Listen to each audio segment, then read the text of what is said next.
So hello everyone, and this is my final presentation for the summer. So my name is John Schinninger. Some background on my college experience. I graduated with an associate's degree in electrical and mechanical engineering in the fall of 2023 at Northwest State Community College. Currently I'm attending Miami University for the same degree but going for my bachelor's. This is my second year internship through Saturn Manufacturing. So during my first year of internship, I worked out of Archbold plant and through the business unit and worked on more of 3D modeling fixtures for CNC machines. This summer, I've had the opportunity to intern in the product development out of Stryker plant, where I contributed multiple projects and gained a broader experience kind of through them.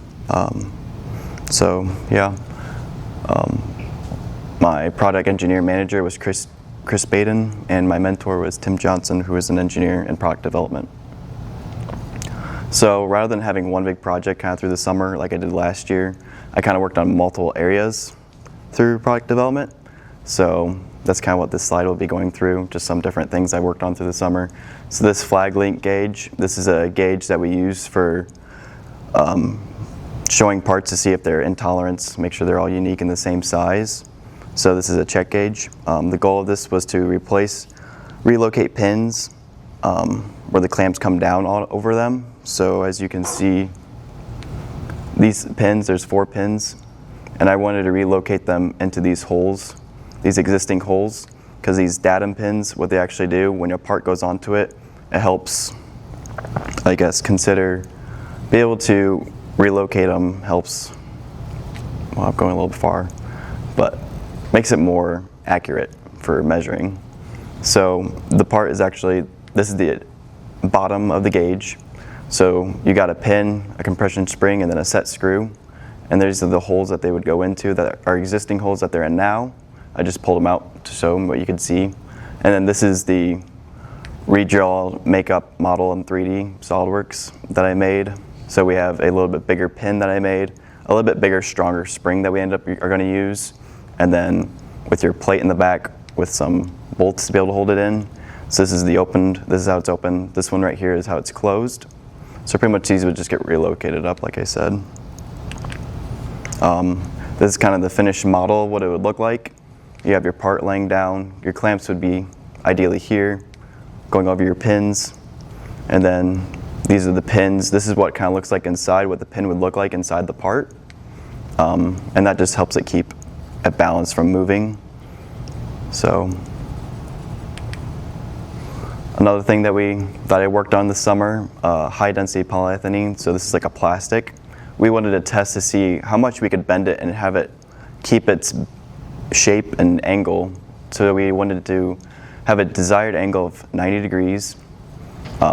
This was ideally going to be used for a sole sofa. So under the sofa, we wanted to make like an open cubby area. So whether you're visiting a loved one or something, either a kid or a grown-up, if they had like a laptop, books, toys, wherever they want, rather than sitting out on the floor, they would be able to just sit in this little cubby. And when you end up leaving, you would, instead of having opening doors and drawers and maybe forgetting something, it was just an open area to be able to see, oh, I forgot something. I can pick that up rather than leaving it there and forgetting about it. So this is the heating machine we end up using. So instead of creating like I said, the whole cubby at once, we just wanted to get our desired angle first. So what you would ideally do is slide your plastic into it. You have the top and bottom heating coils, and you would have it sit in there for some time. And then this is the mold we end up coming up design with our desire. Usually plastic springs back into its original flatness shape. And so after heating it, we thought that 87 degrees will spring back only about 3%, making it a 90 angle that we wanted. So this is the design. This is the finished mold that we came up with. And then these are our 3 tests that we have done so far. So starting from the left to the right, the left side we heated for around 200 to 220 degrees for about an hour and a half. So that set in the heater. And then when we took it out and put it into a press with the mold, we had it pressed down for about half hour.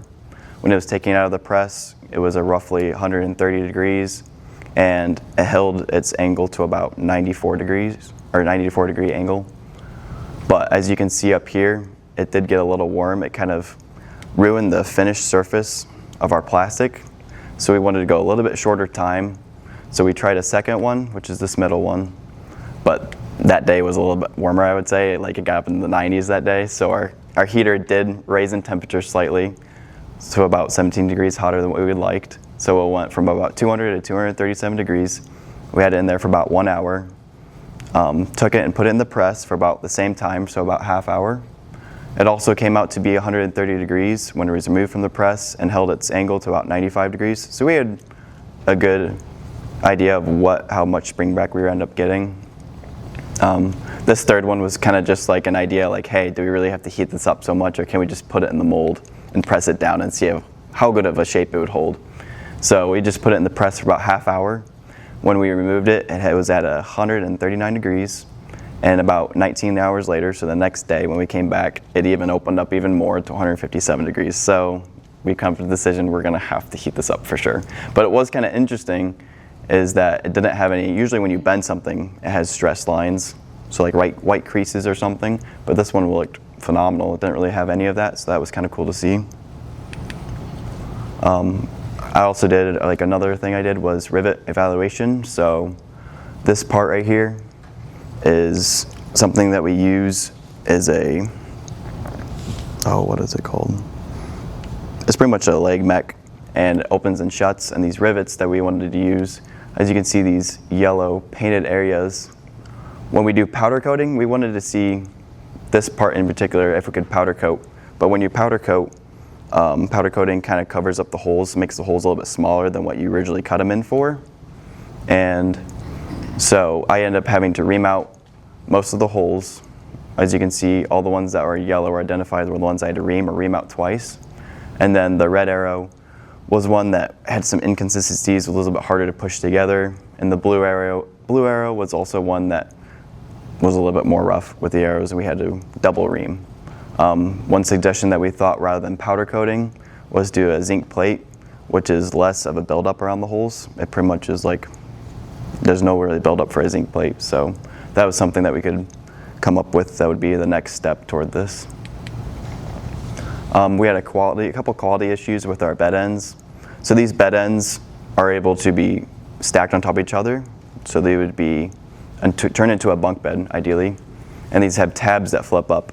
So our first issue was the welded steel spacers were not to meet 128 millimeters tolerances. So the tolerance was kind of out, either a little too big or a little too small. And the tabs didn't always reach to quite 90 degrees or more, which we ideally would want. So I built go-no-go gauges. So this is kind of just a similar little gauge that we just made, a really quick, simple one. This is the hole, and ideally your small end of your gauge should be able to fit into the hole and be able to butt up right against this area, which holds your tolerances. And so pretty much if you put in your gauge and it fits the tolerance, it's good. If your whole gauge goes in, the hole's too big. If you can't even fit your gauge in, it's too small. So another gauge that we also made, this is the gauge right here. And this tab flips up, and ideally you want it to go a little bit past 90 degrees, because if you don't have this tab to be able to go, you can't really stack on, or your bed's gonna be tilted forward, which means no one's gonna be able to sleep on it. And these are the tabs we got with the beds. As you can see, these are kind of the bad parts that we identified. These aren't not as uniform as we would like. This kind of has an edge right here. This is nice and rounded. This one almost looks like someone took an angle grinder to it. So we actually had to outsource these and get these new tabs made with a little bit bigger hole, a little bit more uniform, which helped us tremendously, and that ended up fixing that problem. Some learning outcomes that I had throughout the summer, so 3D modeling, 3D printing, probably problem-solving skills, time management. Prototyping was kind of a cool thing this summer. Communication with other people, getting to learn what other people get to do throughout the company was cool. Testing, there's a lot of testing that they do with healthcare products especially, which is cool to see throughout the summer. And then basic knowledge that Tim gave me through the mill machine, a lathe and like drill press, which I haven't had too many experience with that. So that was kind of cool. And just overall, my internship with Souders Manufacturing was a great experience. So I'd like to say thank you again to Chris and Tim, and to everyone in the product development engineering department, and to everyone else who helped me make this possible. I really enjoyed this summer, so thank you. Is there any questions?